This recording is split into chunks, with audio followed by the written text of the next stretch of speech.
Hello guys and welcome to today's Los Blancos podcast. Today we will be doing 3 underrated signings as well as talking about Real Madrid's selling ability. So without further ado, please go and follow Real Madrid Committee in the description below. It's the best place to get Real Madrid news, and just do it. It's if you're here right now, you want to know about Real Madrid. So please go drop him a follow. He posts the best stuff on Instagram. Yeah. But without further ado, let's get into today's Los Blancos podcast. Okay, so we're going to start with the 3 underrated signings. Now, before we do that, I do want to talk about one rumour that has come up in the last few days. And surprisingly, Real Madrid have been really dry for rumours this summer so far. And, this has been one of the main rumours that really spiked up over the last few days, which is Leroy Sané to Real Madrid. I think this is a good move. I think there's no doubts about the player. There's more doubts about the position he plays in. Obviously, I don't think that's going to be a problem because before signing for Man City and, in this first season, he played as a right winger. And at Schalke, he played as a right winger. Since that season with Man City, I think he's switched to a left winger. So I don't think the positional sense is going to be much of a problem. However, the main concern for me would be his discipline. I think that's been quite a bit of a problem. He's been touted to be a bit of a downer in the dressing room. And that could be a bit of a problem because that is one thing that Real Madrid have over most teams in Europe right now, which is a really together dressing room. So that may be a bit more of a problem. That's probably the only reservation I would have over Sané, as well as the price tag. We don't know how much Bayern are currently quoting for him, mostly because it's Sané's agent that has offered himself to Real Madrid. So what do you think about this transfer? Yeah, I think, like you said, Sané, it would be a good player. I think he would fit well. I think if we signed Sané, he would definitely assist in how Real Madrid play in terms of counter-attacking football. He'd give us an additional outlet on the wing, especially if Benzema and Vinicius is, let's just say, having a quiet game. He can definitely help them in the front line. I think it could give us flashbacks of that 13-14 season where we had a front three of Cristiano Ronaldo when he was a left winger, Bale and Benzema. They were all fast, and of course we still have Benzema, but he has young teammates, partner him, and of course you can't forget Rodrigo. I don't think Sané will be starting every game if let's just say he signs. I think the Sané links it started because Real Madrid, the main players who Madrid were linked to have signed a new contract, and that's Gnabry and Mahrez.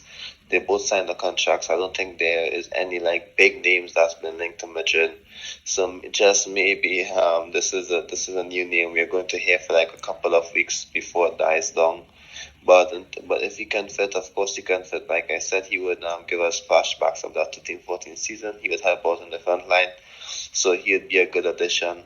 Like you said, I've heard of a lot of people with the same with the same concerns as you in relation to his attitude. However, I think maybe if he has a new club, Real Madrid, with maybe a bigger role, I must say, I think that maybe he just might work a bit harder and and give his all for the team. Yeah, and there's obviously concerns from him that he will get displaced from that Bayern squad, mostly because of the arrival of Sadio Mane. So that would be one of his main concerns. However, I don't think that right now he's getting enough playtime for what he deserves. Last season he was truly incredible for Bayern Munich, I think, at times. And I think if Bayern Munich really want to keep going with it and try and challenge for the Champions League, I don't think they should keep him. However, for Real Madrid, I think he will offer that double threat that we need. And right now, I think that my only another concern I will have is that I don't want him to come into the squad and displace Rodrigo completely. I do want Rodrigo to play some matches, which will be reflected in my choice later on for my 3 underrated signings. So yeah, that's my final opinions. Have you got anything else to say about Sané? No, that's basically it.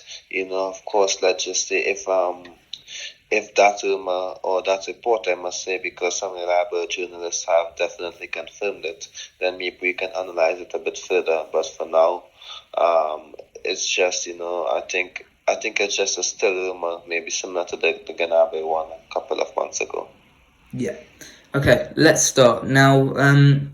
Well, before we name our players, what positions have you gone for? Well, of course, I try to find right wingers who can be versatile across the front line. And of course, in terms of right wingers, I definitely know that you are going to pick right wingers who can sign this season. So I try to space it out. Maybe a winger we can sign in 2 years, one we can sign this season, and one that maybe we can potentially look at in the future. Yeah, I've gone for more spread out in positions. I've gone for a right back, a right winger, and a striker, a backup striker for Benzema. So, without further ado, you can start. I think. Who is your first player that you would say for Real Madrid? Yeah, the first player in my book is Irving Lozano. He played under Ancelotti for Napoli. I'm not too sure if he played under Ancelotti for Napoli. I didn't quite get to that research, I must say. However, Lozano actually is a good signing for me because he can play on both wings and even as a striker, in my opinion. I think that Lozano is fast, he is skillful on the ball, he can even come inside in the midfield, drop deep, and even play as an attacking midfielder on occasions. Like, not on paper, but sometimes he would occupy the central positions. Something that Real Madrid do on occasions with their wingers when they interchange a bit. So I think Lozano, of course, normally he gets like 5 goals, 7 assists, 6 goals, 8 assists along the line there. However, I think if he signs for Madrid, he can definitely kickstart his career a bit more and get the jump start he needed. In terms of why I picked him, in terms of his contract expires in 2024. If he has a really good season this year, I think Real Madrid should definitely monitor that because in the end of this season, if he doesn't sign a new contract, he will have 1 year left on his contract, and it definitely be something that we should monitor. Contract expires in 2024, and of course, he isn't the kind of player who would displace Rodrigo, in my opinion. I'm not saying that he is better or he is worse, but I do believe that Rodrigo has a higher potential, a higher ceiling than him. So I definitely believe that he is a player who can give us a lot of options on both the left and on the right wing.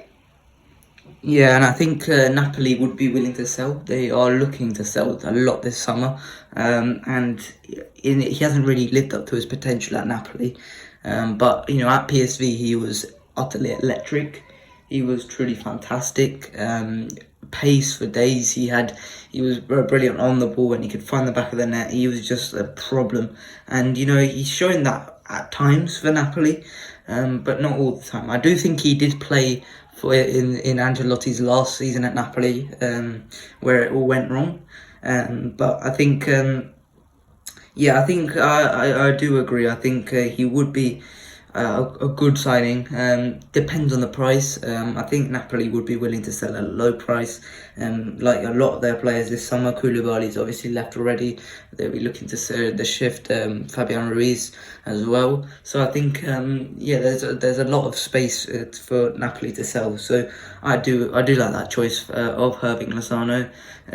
However, I'm not sure about the non-EU spot there for Lozano. I'm not sure whether he has the Dutch nationality. I think that would be my only reservation, as well as the fact he hasn't played to his full potential at Napoli. Yeah. However, maybe if let's just say we start to monitor his signing, maybe from January, I think that of course by then, hopefully, I'm not too sure how it works. I think maybe even one of Vinicius, Rodrigo or Militao can maybe get their Spanish passport by then. Yeah, I think in January Vinny should be able to get that passport sorted. Next up for me, I've gone for the right back, and I've gone for a player who's not the youngest at 29 years old. However, is not going to shift Carvajal from his spot. It's more like a backup option, but a more attacking option, and that's Jonathan Klaus from Lens in France. Now, more attacking, like I said, 5 goals, 11 assists. Chelsea have been sniffing around him. Atleti have also been sniffing around him. This. I'm going to rattle off quite a few stats here. Top 10% for. Let me take a deep breath. Expected assists, shots taken, shots from free kicks, key passes, passes into the box, crosses, progressive passes, corners, switches, shot creating actions, interceptions, and progressive passes received. That's a lot of stuff. I didn't even take all of them because I couldn't be bothered to write all of them down, but there was a lot of stuff he was excelling at and is probably one of the best in Europe. Recently got his first call up to the French national team, and would only be available for just £10 million.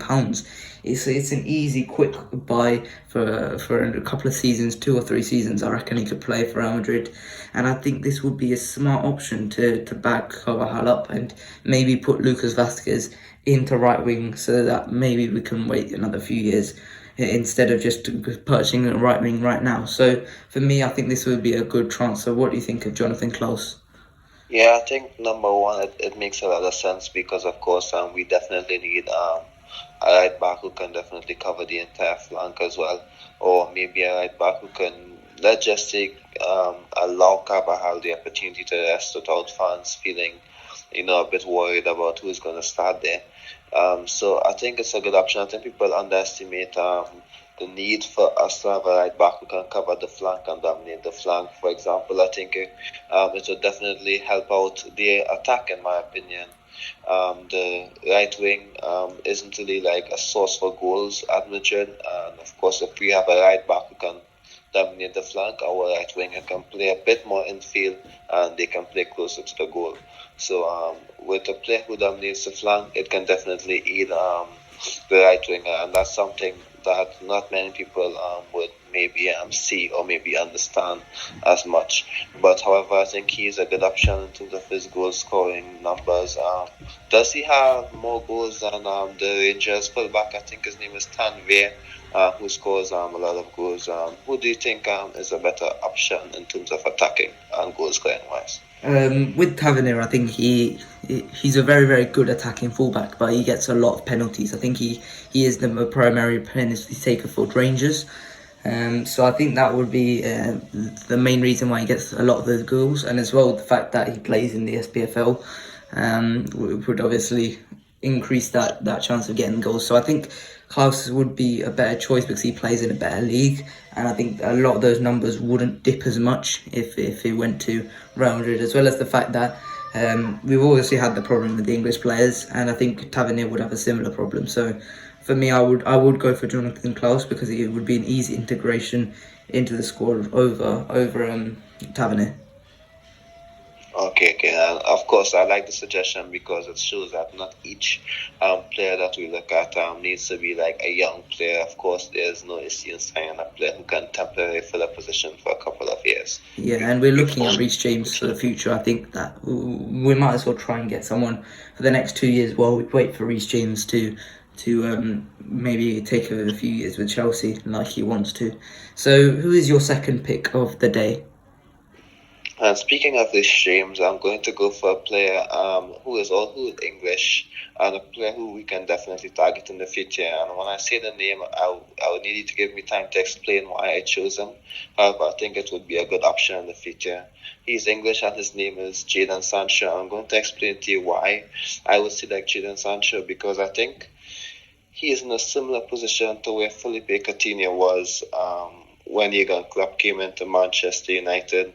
Of course, he isn't playing as well as Coutinho did before Klopp came in because Coutinho was scoring a lot of goals for Liverpool. However, I definitely believe under Ten Hag he can definitely take a step forward and score a lot of goals.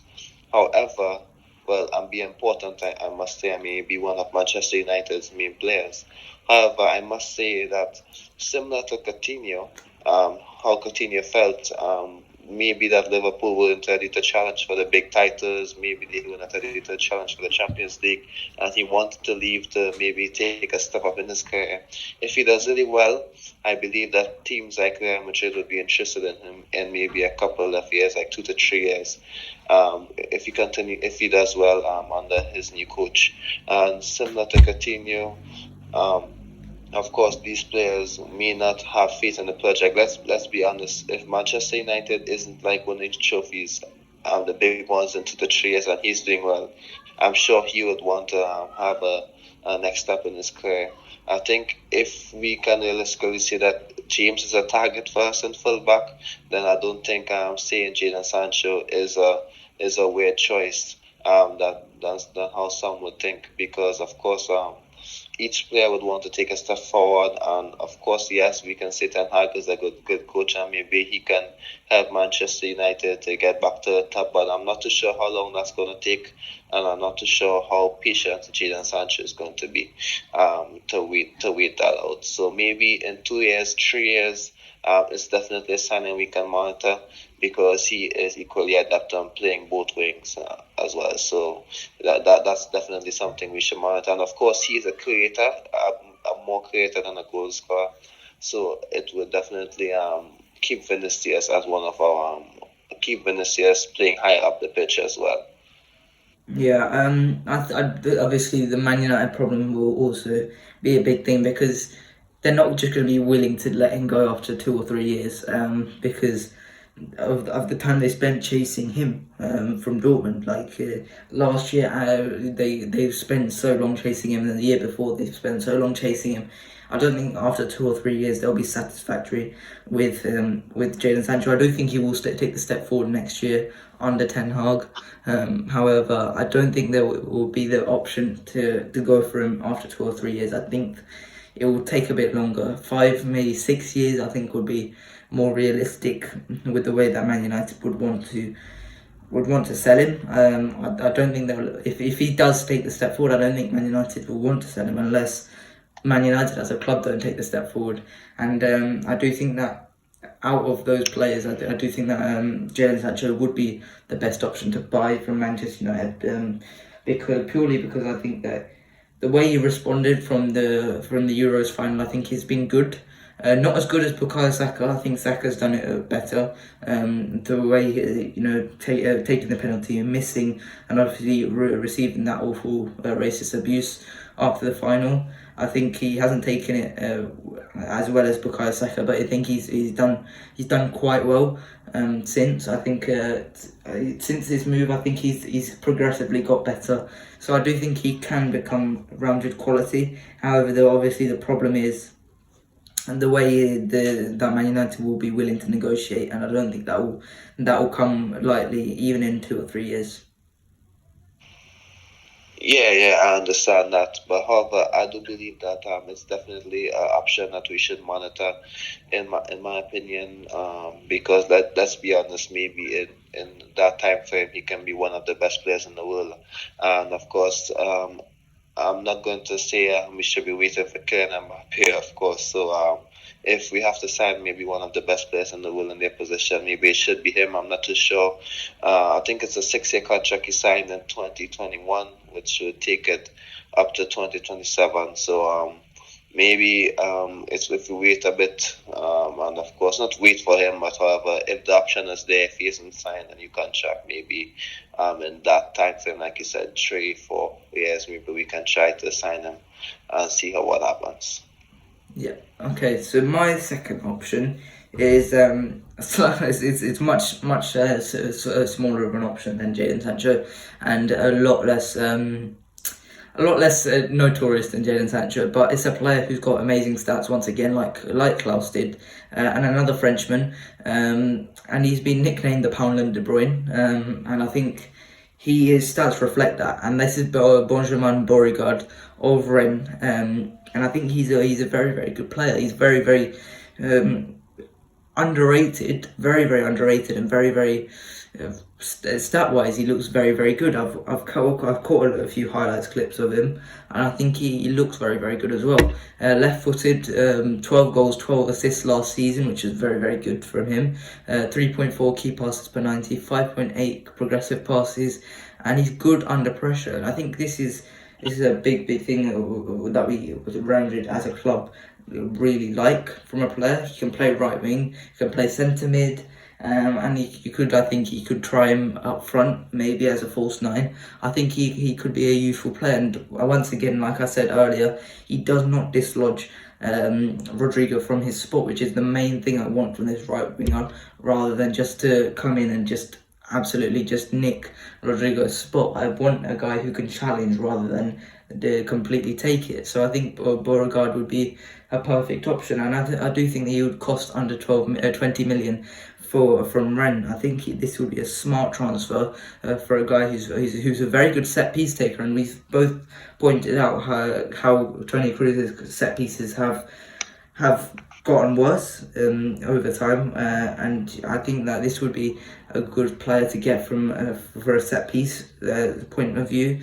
I think I do like this transfer, and I would approve it if it costs me, let's say, 15 million. I think this would be a very very smart transfer for us to do. So what do you think of Beauregard? Yeah, I think it's a good sign, and like you said, specifically in relation to the set piece issues with Toni Kroos, it's definitely not up to the quality or up to the standard that we are used to. Not saying that it's bad, but I definitely like the options that you're giving and the reasons as to why they should be signed. It definitely takes issues in the sport that needs to be improved on. And specifically, I don't think there's nothing much to add because you did basically touch on everything. But I specifically went to the set piece issue because I do believe it's not a big detail, because I do believe that Alaba and Modric can also hit set pieces as well with pinpoint deliveries. So of course it's not the biggest issue, but that's definitely something that stood out to me last season as well. Yeah, and he's a very good presser as well, which I would like to add, which would give us another dimension. So, who is your third and final option for this section? Okay, so this is my final option, and of course, while I was looking at the market and looking to see the players available, and similar to you, I didn't wanted a player who would displace Sergio because, of course, I believe in his potential, and of course, management believes in his potential as well. So I was definitely searching, and of course, it's difficult to find a player who is going to come for the right price, obviously. So I decided that maybe if we can have Brahim Diaz back, of course, Brahim Diaz did cool long a bit at the end of last season and the latter half of last season. However, I believe that Real Madrid, there are a lot of reports saying that they will not sign anyone. However, if Asensio does leave and if AC Milan is the team that is going to take Marco Asensio, if it's going to be difficult to find a replacement for Asensio if it's late in the transfer window, maybe Madrid should negotiate to have Diaz back immediately in order to avoid trying to hustle to find a last minute replacement for Asensio. So AC Milan is the team most interested in was the big team, I should say, that's most interested in Asensio. And of course, I believe that maybe we could just negotiate to have Diaz back if Asensio is leaving. I think Diaz, of course, he likes to play behind the striker. However, I think he's just as good out wide. And of course, if we have a fullback who can move forward, and of course, if we have a midfielder like Valverde who can occupy that right space, it would make it easier for a Real Madrid winger like Diaz, who is like an attacker midfielder. It would make it easier for him to feel a bit more home and he can come inside a bit. Maybe Valverde can push wide if he starts from midfield and occupy those spaces on occasions like he did even when he was playing as a midfielder. So of course this isn't the ideal option, it's not a signing. However, I do believe that if Asensio leaves, it would be a lot of trouble to sign a replacement for him that late in the transfer window, because it doesn't seem like Asensio is leaving anytime soon. However, if he leaves, I think it's a perfect option in order to avoid spending money or to avoid trying to find a last minute replacement. Yeah, I think it does save us a lot of hassle, especially if Asensio takes a long time to decide his future. So I do think it would be a smart option to bring him in from AC Milan, bring him back from AC Milan. However, I do still have the concerns over the end of last season. I do think in order to prove himself, I do think he should stay at Milan for another season and do it for the whole season, because that's the way he's going to get into Real Madrid's squad. But yeah, I do think in terms of making sure you don't dislodge Rodrigo, I think this would be a good option. He obviously great dribble numbers, great key passing. I think he would be a useful option to have, especially off the bench. I think he could be a good impact sub. So I do like it. Okay, so I'll go for my last one, and this is an unorthodox player, and I don't often look at the MLS for players, but I didn't want to go for Benjamin Šeško like I was gonna go, or Yusuf Makoku. I did want to go for a younger option, but that wouldn't exactly be one that a lot of people knew. So I went to the MLS and I looked at the top scorer, and it was a 23-year-old from NYCFC, New York, and this is Tino Castellanos of New York City FC, and he looks very, very good. Obviously, I don't watch the MLS, but I did watch a highlights package before, and what I would like to say, he is very, very good in link-up, and he drifts wide quite a lot. He's good in possession, he links up well, very good at these little 1-2s. He plays with the other players in NYCFC, and he's only 23, and he's scored 12 goals in 15 appearances, and he leads the race for the Golden Boot in the MLS. So I do think that he wouldn't be the most exciting option, but that's not what you need. That's not what you want for a backup in Benzema. And I do think, to just have a useful guy there, I think Valentin Castellanos could be a dude that just comes in and then eventually makes us a profit once Erling Haaland, I think, eventually comes in. I think he's a dude that will make us a bit of profit. So that's what I think should happen with Valentin Castellanos. So what do you think of Castellanos? Okay, of course, before we move forward, I must admit that I don't have much knowledge, or let's just say any sort of knowledge or important knowledge, I must say, on the player. So I would trust your judgment in that. Of course, I wouldn't want the viewers to, let's just say, track away from what you just said there.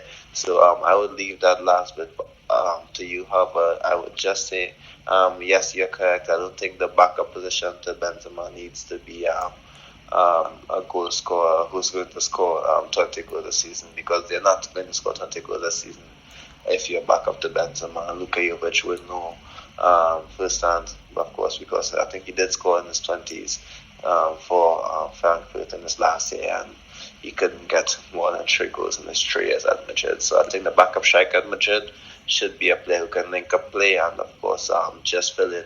And not just fill in for Benzema, but who can also link up with him if he is called upon as a threat too. So that's it for me. Yeah, and I think also versatility is a key thing. He can play on the left wing, so that would be a backup for Vinicius as well.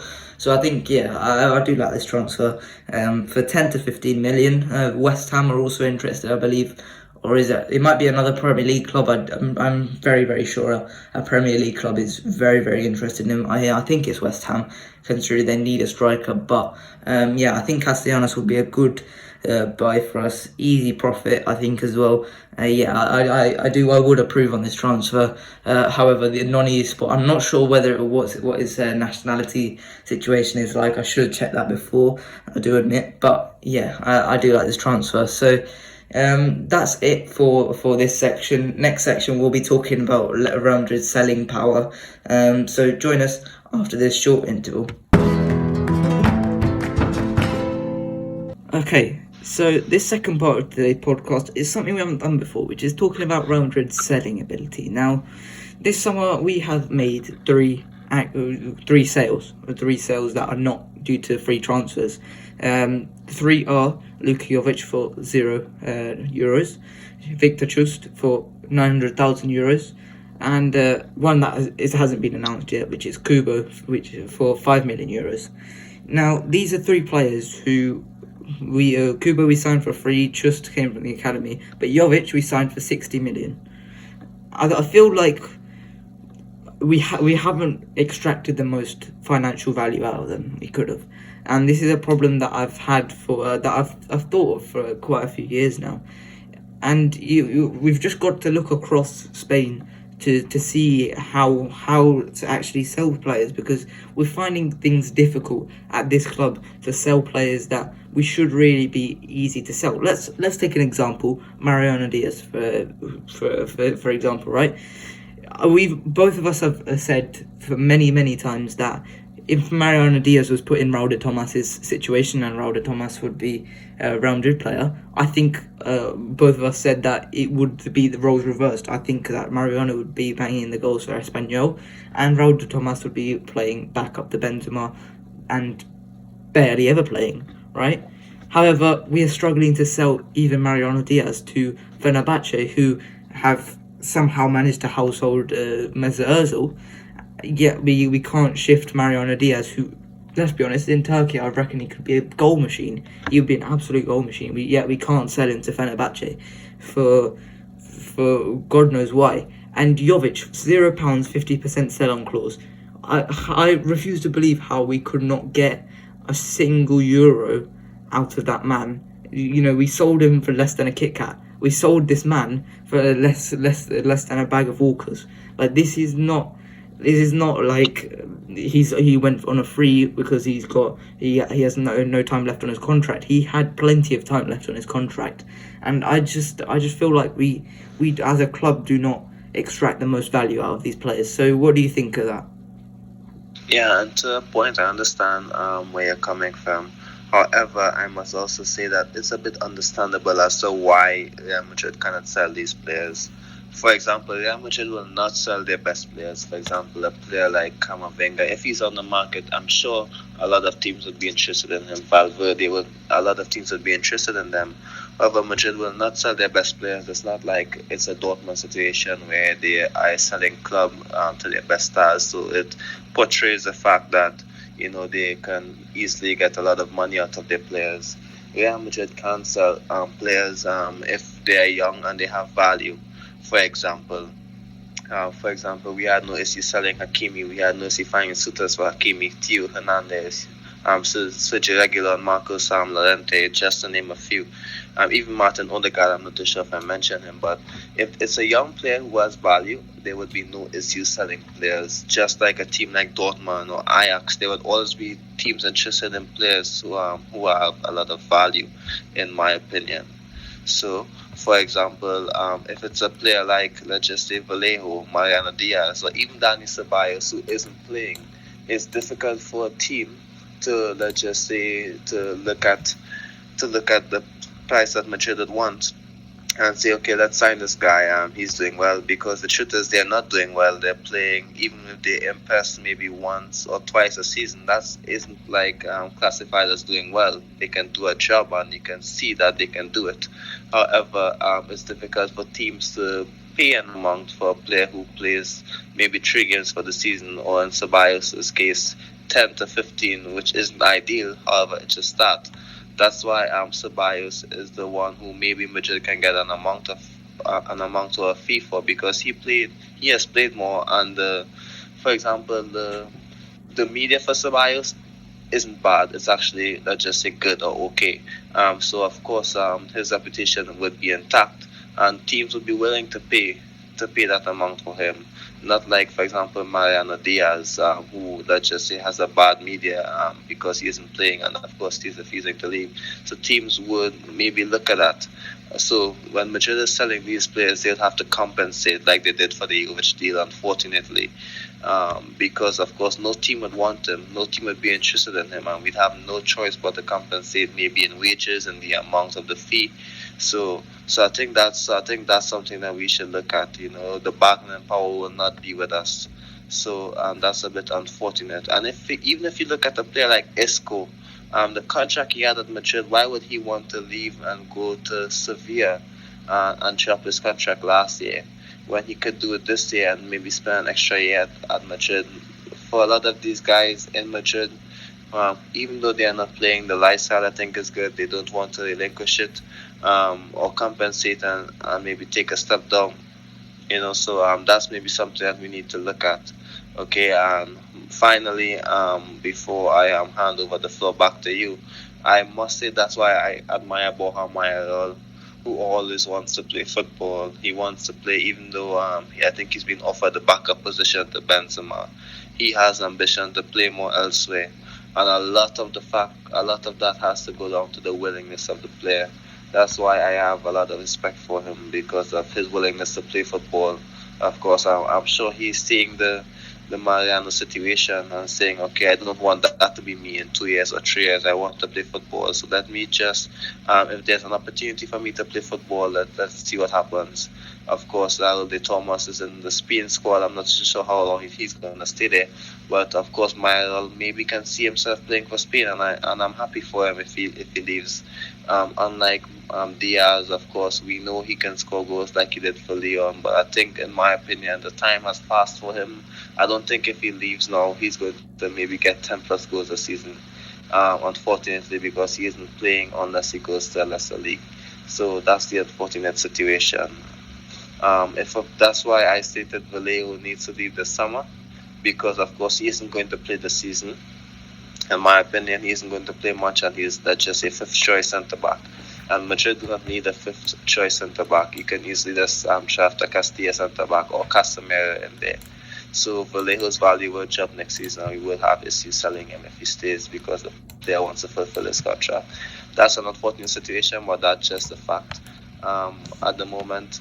So no player would want to leave Real Madrid if they're comfortable and having a lot of money and just winning a lot of trophies by doing nothing. And of course, Madrid would find it difficult to sell players that isn't playing because no one would want them, and they would have to compensate, just like maybe Barcelona or Umtiti, I guess.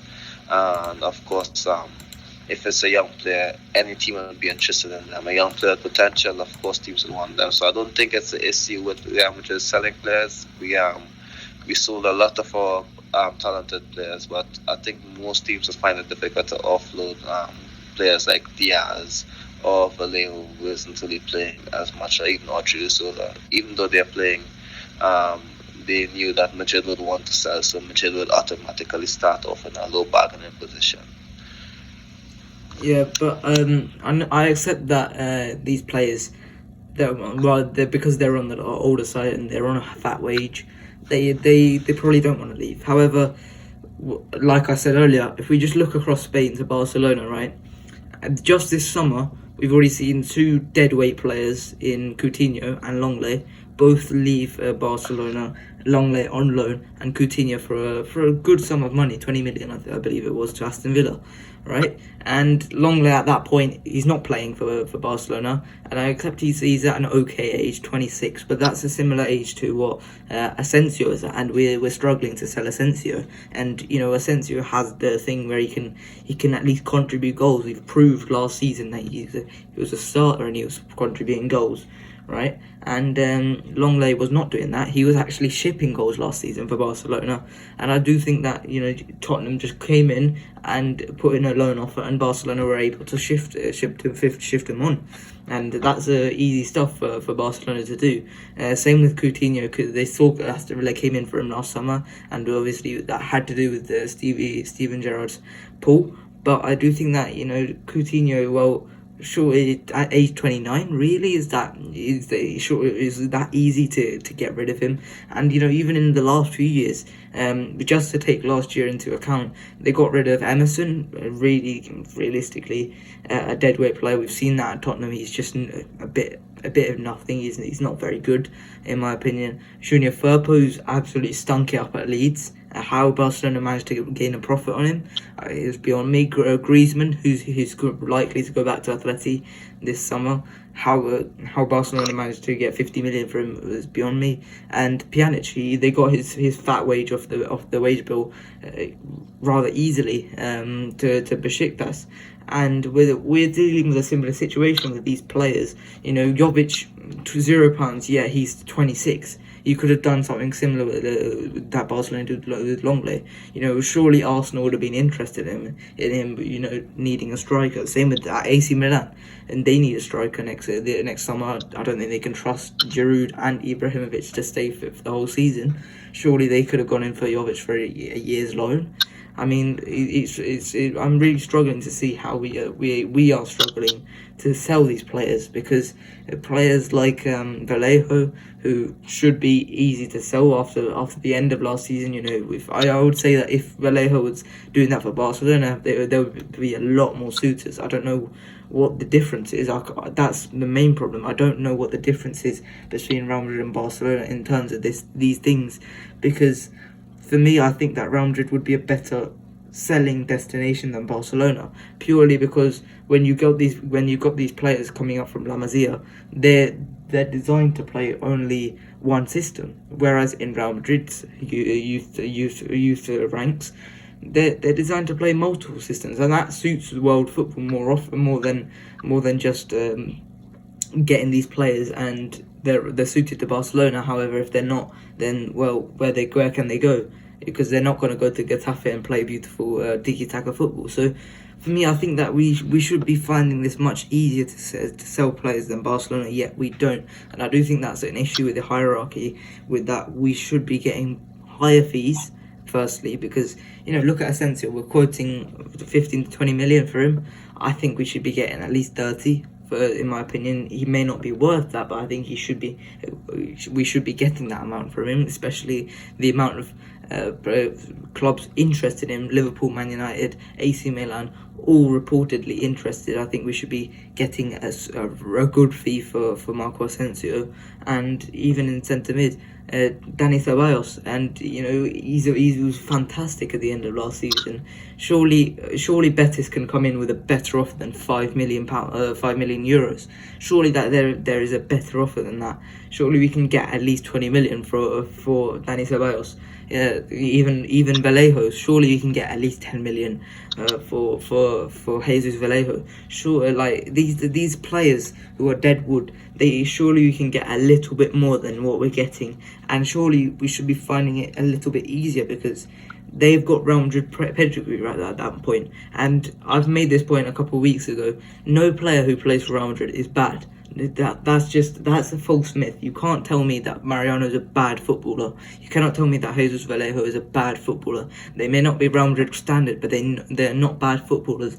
They are better than they're probably better than me and you. They're better than most people in this world, and they are better than La Liga too. They're better than most of the bottom half of La Liga. So surely there has to be a few more suitors, especially if I would be fine if we got 10 million for Jovic and we were paying, let's say 50% of his wages for the first year. That would be something that I would be on board with. But the fact is, we are actively losing money on Jovic because we have to pay his compensation, as well as obviously no transfer fee. So for me, I think we should be finding it easier to sell these players, as well as getting a higher price for them. So what are your thoughts on that?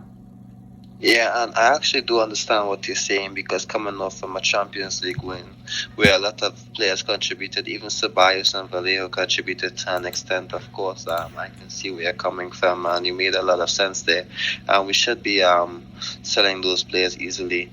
But I think it's a willingness for these players to leave. I think that's one of the main things that's keeping back a sale. Mariano doesn't want to leave. he isn't doing his contract to sign with Fenerbahce. I don't know why Vallejo wants to stay. Um, it's not like the club is pressuring them to leave. I saw a report stating that all the players would be going on the US tour. Who wants to go? It would be a mutual decision. Real Madrid will not be punishing these players.